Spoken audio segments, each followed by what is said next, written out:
pessoas, mas eu acho que a gente já pode ir iniciando com quem já está aqui. Então, eu sou a Júlia e vou conduzir essa atividade do Circulação da Balbúrdia, que está sendo organizada, oferecida, né, pela EFOP, que é a Escola de Formação Política da Classe Trabalhadora Vânia Bambirra. E hoje, no Circulação da Balbúrdia, a gente vai ouvir, discutir um pouco a dissertação de mestrado do Renato Ramos Niles, que é sobre as empresas juniores na Universidade Brasileira, sobre a formação das empresas e o significado delas. E, então, o Renato é formado em Psicologia pela UFSC e com mestrado em História. E é servidor técnico administrativo em Educação no Colégio de Aplicação da UFSC. Então, acho que é isso para iniciar.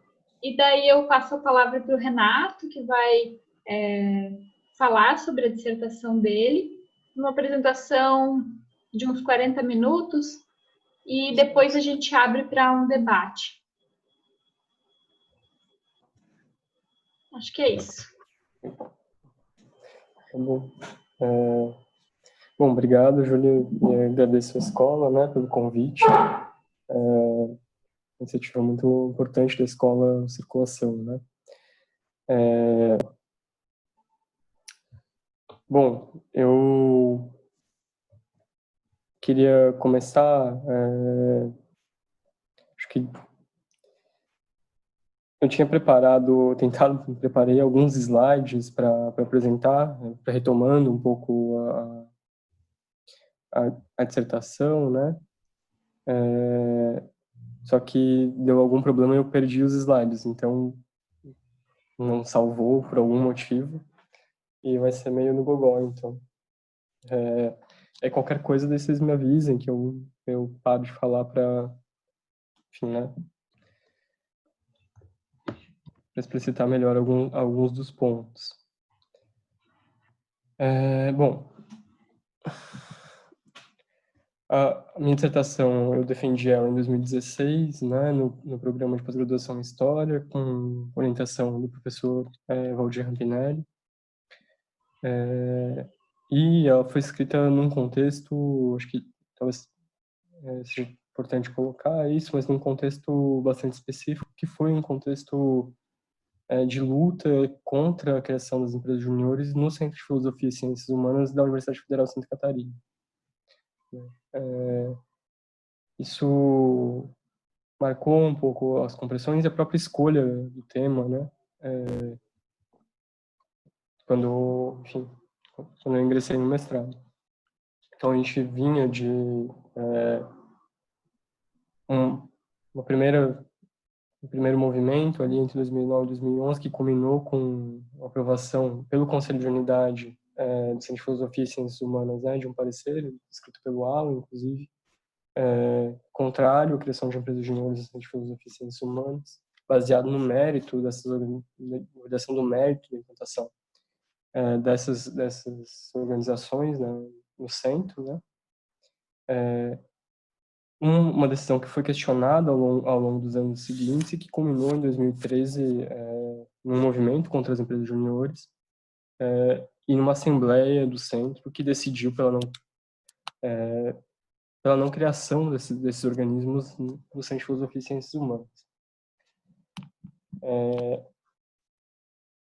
Bom, uma outra questão que eu acho que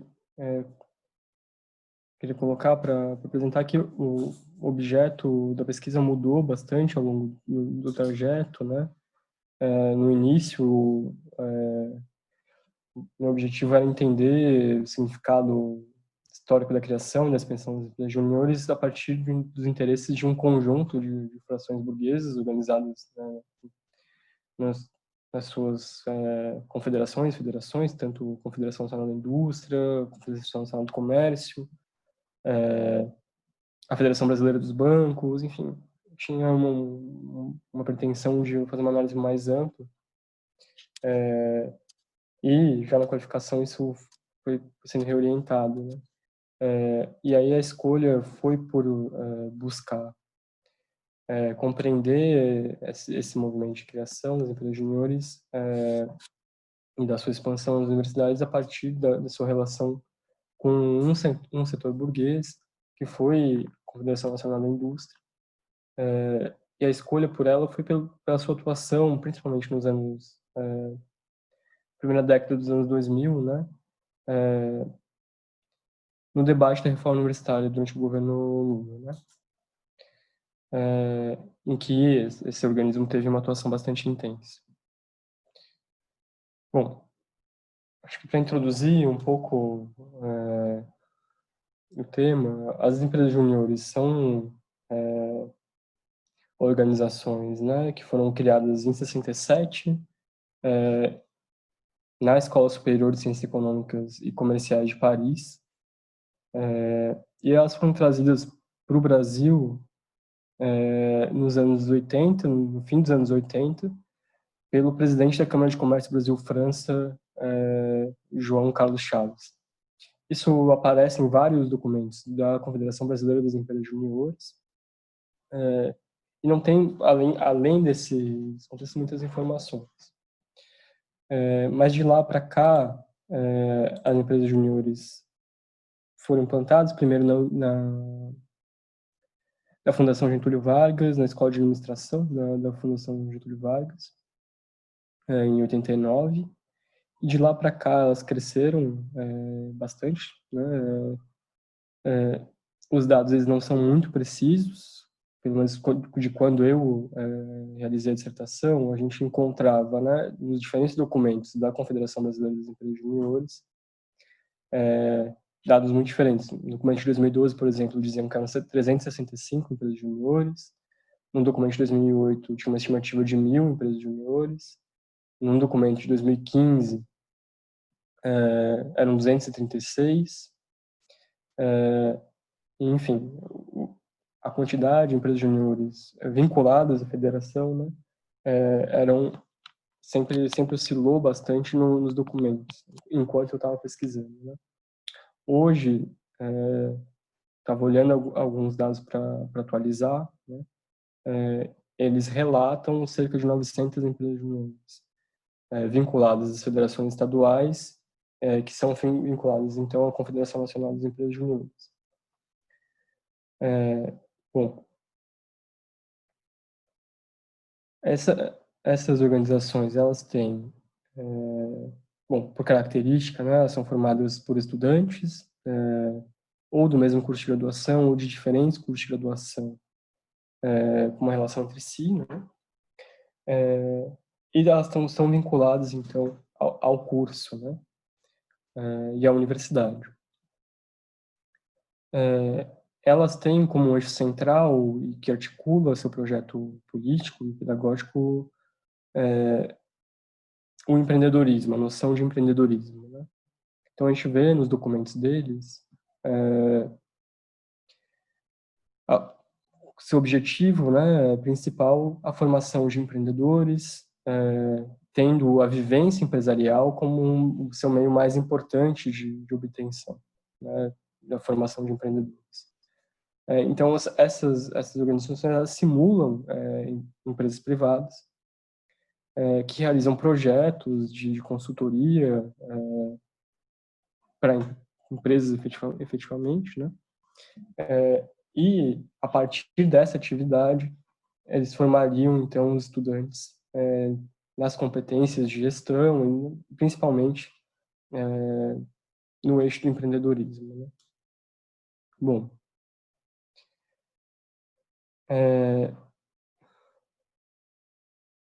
isso significa que,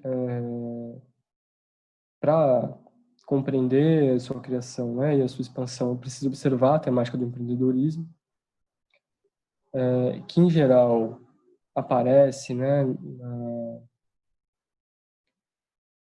na literatura e nos próprios documentos da Brasil Júnior, como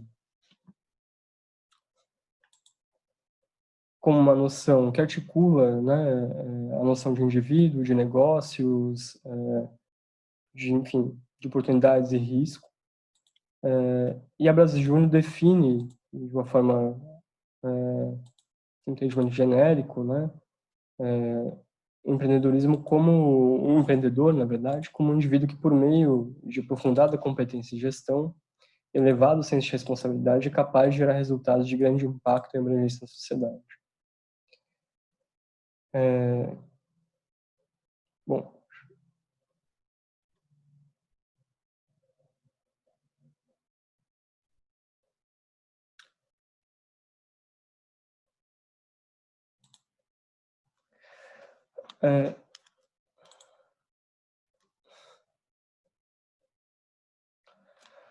então, assim, logo de início, a gente observa, tanto na literatura sobre empreendedorismo, quanto na literatura crítica ao empreendedorismo, a relação dessa noção com a teoria do capital humano, e uma associação entre a noção de empreendedorismo e a noção de inovação, né? Isso aparece nos diferentes autores, e aparece também na Brasil Júnior. Acho que eu consegui, peraí. Então, para apresentar um pouco a estrutura da pesquisa, como ela ficou na dissertação, né?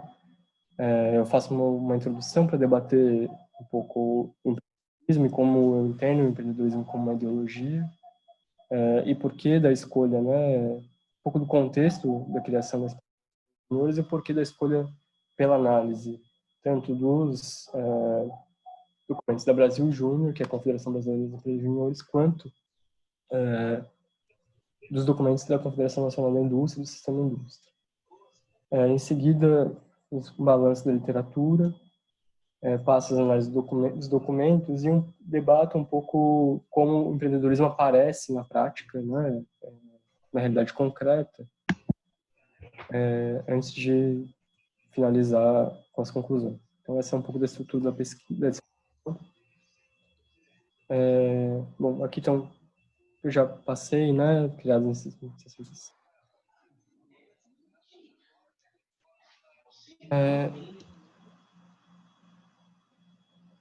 esse é o documento Conceito Nacional de Empresa Júnior, que define um pouco como as empresas júniores devem se organizar, né?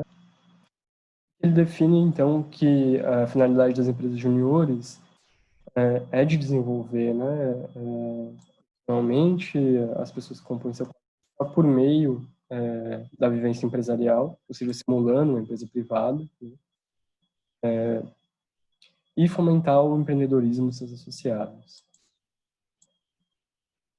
Bom, isso leva, né, com que a gente tenha que olhar, então, para esse eixo central que é o empreendedorismo,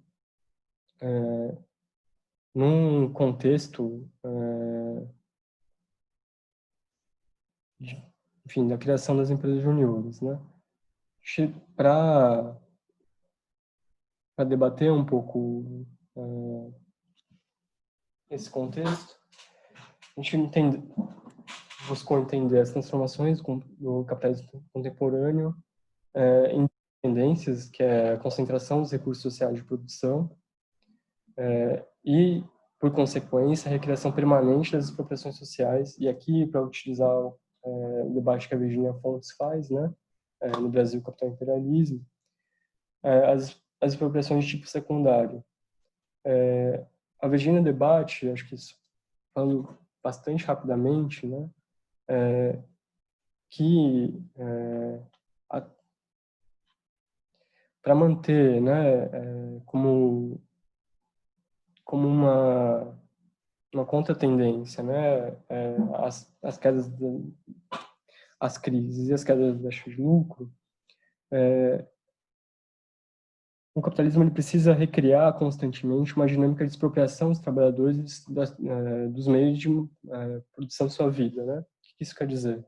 Um tem que expulsar os trabalhadores do campo e eles continuam fazendo isso. Isso continua acontecendo, né? No mundo inteiro. apesar de hoje, em larga medida, né, a concentração populacional ser nas grandes cidades, isso continua acontecendo e ela chama isso de expropriações primárias, mas também é preciso manter os trabalhadores da cidade sempre disponíveis a graus mais intensos e as formas mais duras de exploração. E, portanto, precisa recriar sempre novas expropriações, então retirando direitos sociais, por exemplo, com reformas trabalhistas, reformas previdenciárias, retirando todas as formas de proteção dos trabalhadores para que eles sejam sempre mais dispostos, né, ou enfim, não tendo muita oportunidade de escolha, de submeter a formas mais intensas de exploração. Nesse contexto que a noção de empreendedorismo ganha uma certa centralidade, porque ela permite uma naturalização da ordem social e uma internalização por parte dos sujeitos da lógica do interesse das classes dominantes, porque ela empurra para cada sujeito a necessidade de se responsabilizar completamente pelas condições de sua própria vida, mesmo quando as circunstâncias, né, são sempre as mais terríveis, como nas expropriações, né?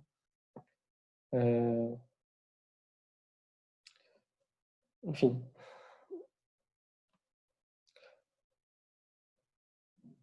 E com isso, tem um papel,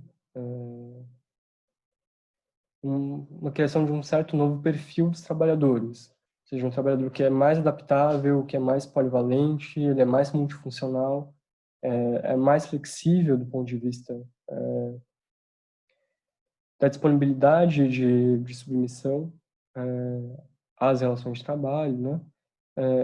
E aí, utilizando os termos da literatura, o trabalhador flexível é um trabalhador empreendedor, né? Bom, no debate contemporâneo, acho que só ali um adendo, né? Começa a aparecer, inclusive, noções não só de empreendedorismo, mas, por exemplo, de intraempreendedorismo. Ou seja, que um trabalhador no interior da própria empresa, ele tem que manter características empreendedoras para que possa levar, né, a empresa à frente e, portanto, extrair daí os benefícios do seu trabalho. E, né, do nosso ponto de vista, isso elabora um compromisso do trabalhador com os interesses da própria empresa, né? Então, faz com que o trabalhador esteja mais comprometido com as necessidades da própria empresa de aumentar seus ganhos, né? Embora isso não necessariamente aumente concretamente, né, o seu próprio salário, ou melhore suas condições de trabalho, né?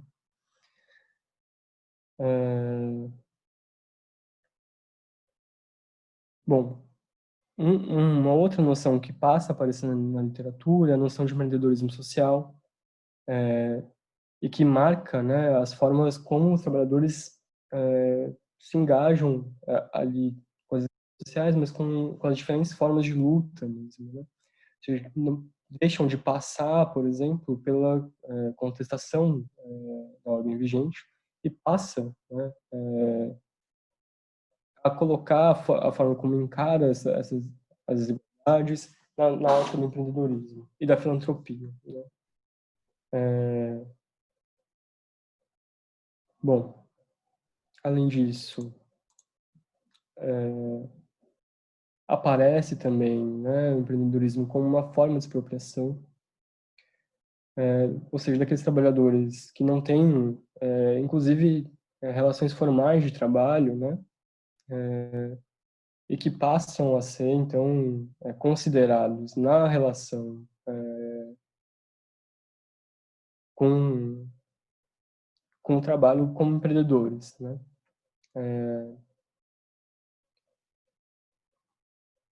Ele, a ideologia do empreendedorismo também, né, universaliza a figura do empresário como modelo, ou seja, na medida em que todos, né, tem que ter uma postura empreendedora, tem que ter um comportamento empreendedor, universaliza a figura daquele sujeito que, enfim, efetivamente comanda uma empresa capitalista, né? E, inclusive, retoma uma velha formação ideológica, que é a do self-made man, né? Bastante presente enfim, nas conformações ideológicas norte-americanas, né? Estadunidenses. Bom,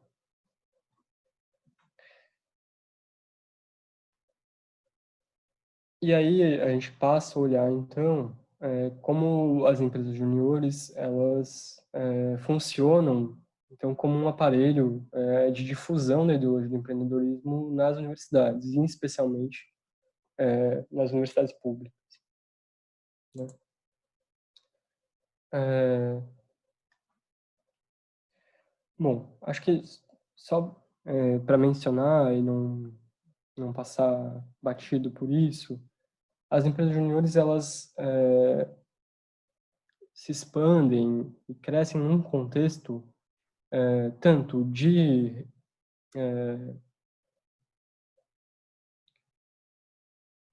bom, de, me fugiu a palavra, mas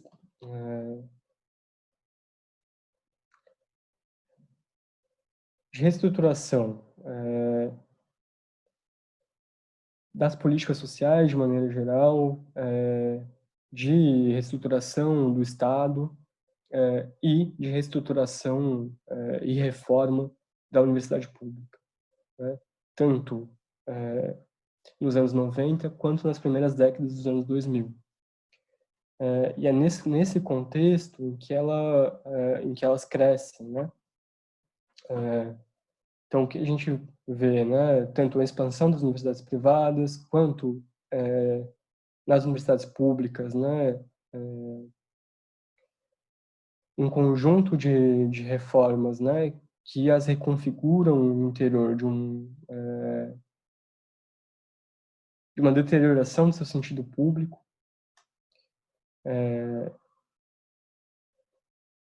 tanto do ponto de vista da produção do conhecimento, quanto do ponto de vista da socialização do conhecimento, né? Seja, tanto do ponto de vista da pesquisa científica, quanto do ponto de vista do ensino. Ou seja, que direciona no momento em que as pesquisas, de maneira geral, isso não é, né, a única, não é, enfim, não é a única forma predominante nas universidades, mas de maneira geral, há um empuxo de direcionamento da produção científica, né, para o mercado de trabalho, não, desculpa, para o mercado, no sentido da conversão mesmo da pesquisa científica em inovação, né?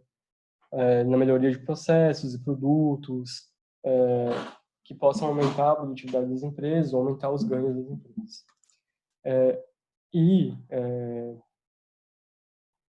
por outro lado, também de uma característica de pensar a formação dos estudantes como uma formação cada vez mais profissional, né, profissionalizante. Bom,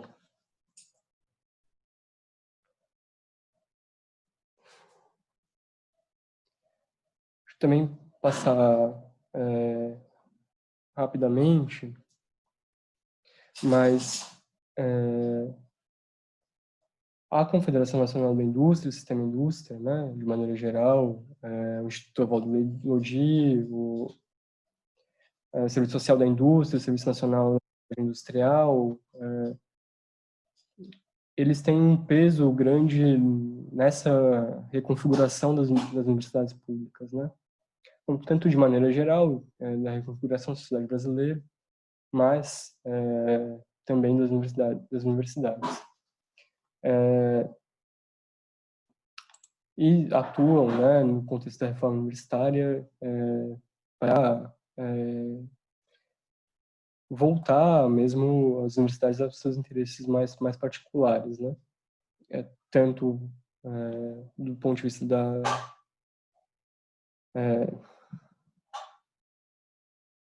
tanto do ponto de vista da pesquisa quanto do ponto de vista do ensino. Bom, acho que só para também, né? Desculpa. Só para indicar um pouco, na análise da literatura, não vou passar extensivamente por isso, porque acho que queria apresentar alguns outros elementos de atualização, mas acho que só pontuar que a maior parte do trabalho que a gente encontrou são trabalhos que fazem uma apologia ao papel das empresas juniores, e muito poucos, né, aqueles que criticavam essas organizações, do ponto de vista acadêmico, né?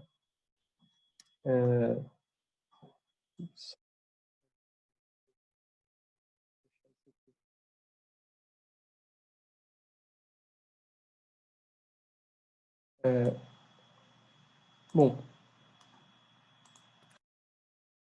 inclusive dentre aqueles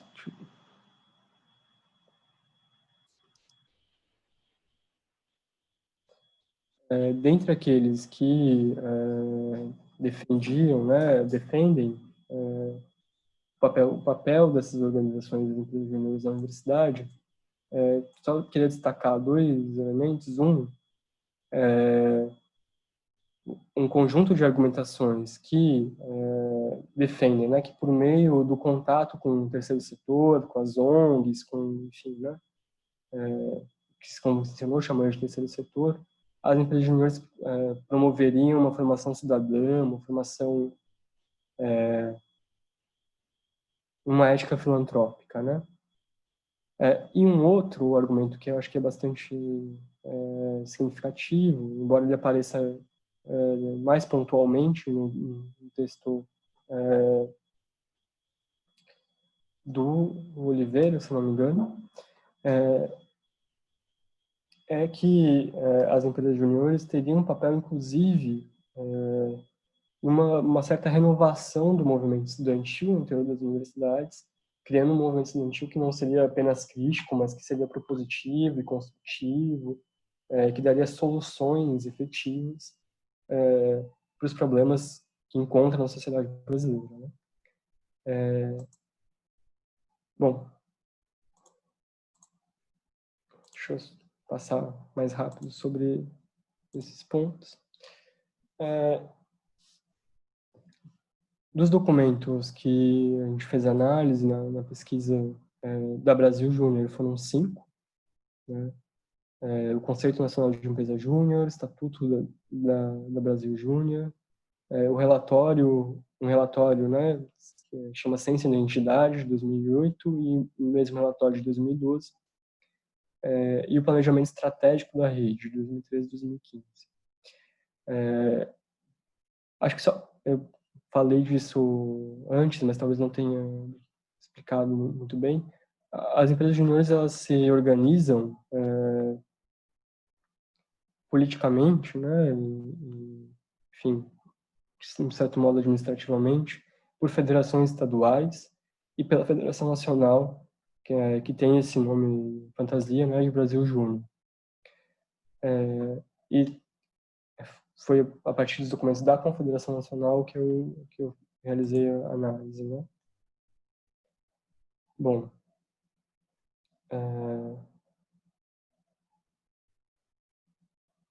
dos documentos do Conceito Nacional de Empresa Júnior, Estatuto da Brasil Júnior, né? Acho que a gente até já tinha comentado no começo, aparece, né, a vivência empresarial, a educação em negócios, o empreendedorismo como um eixo central na formação dos estudantes, propiciado pelas empresas juniores. E já no documento Planejamento Estratégico, eles apresentam um pouco mais um objetivo estratégico, né, mais geral, né, que está citado ali. Acreditamos em um país mais competitivo, com empresas melhores, governos melhores, universidades melhores, mais ético, íntegro e comprometido com a verdade, mais meritocrático, onde as pessoas são protagonistas do seu crescimento, e mais realizador, onde boas ideias saem do papel. Esse documento, eles apresentam a visão deles para o país, né?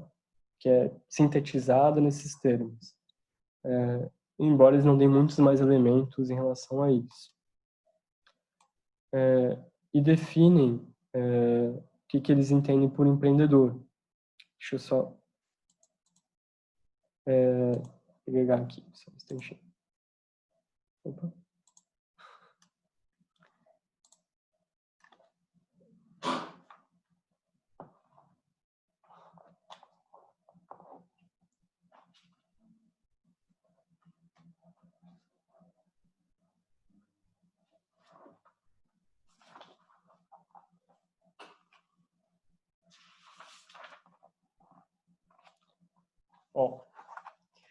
Para eles, nesse documento, né, o conceito de empreendedor não é imediatamente identificável com um indivíduo que abre ou possui uma empresa.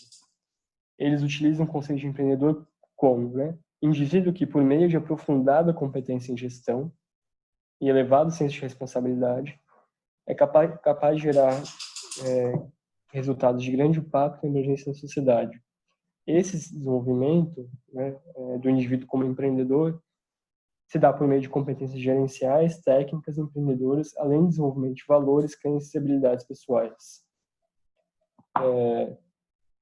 As competências que eles definem nesse documento, né, como competências importantes para a formação dos empresários juniores, seriam competências empreendedoras, capacidade de assumir riscos calculados, inconformismo, visão para oportunidade, pensamento inovador. E é nesses termos que eles definem um pouco por onde passa a noção deles de empreendedorismo.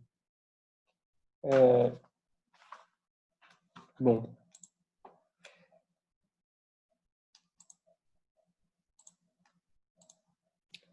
os documentos do sistema indústria que foram analisados são os documentos Contribuição da Indústria para a Reforma da Educação Superior, Contribuição da Indústria para a Reforma da Educação Superior, análise da segunda versão, Mapa Estratégico da Indústria 2007-2015, o Inova Engenharia, Proposta de Modernização da Educação e Engenharia no Brasil, e Educação para a Nova Indústria e uma Ação para o Desenvolvimento Sustentável.